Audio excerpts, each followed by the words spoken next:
what do you see as potentially some of the barriers to organizations doing more great work? I mean, what's getting in the way?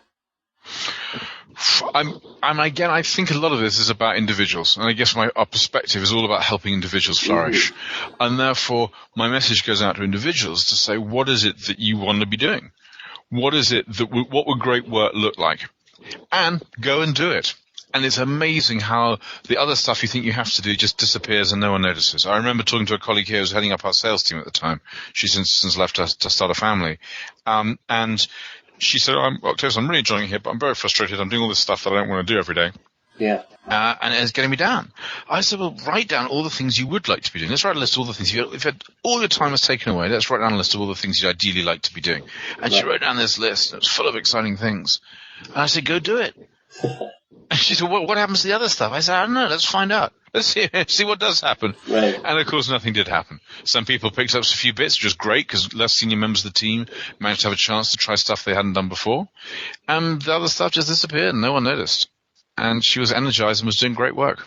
Yeah, that's wonderful. I do some individual one-to-one coaching with people, and I call that interaction the cappuccino moment. It happens at the start of almost every coaching conversation where we sit down and I'm like, so what do you want to do? And they're like, well, I really want to do this, and this. And I'm like, you know what?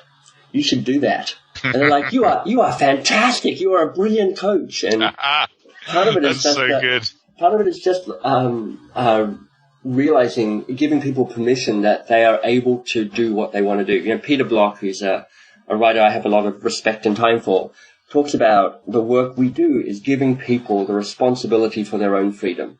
Yes. And that is about being willing to be recognized that they are responsible for the choices they are making.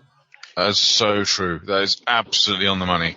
Yeah, and I call it that cappuccino moment because it is the easy part of coaching. It's just blowing the froth off the first piece. And later on you get into the sort of the deeper dynamics about what might be going on. But so much of this is for people to go, actually, you are making up the rules about what you can and can't do. Yes. So change the rules. Change the rules. As soon as you hit that subscribe button, your EQ and your IQ increases by at least 20 points. So hit that subscribe button now.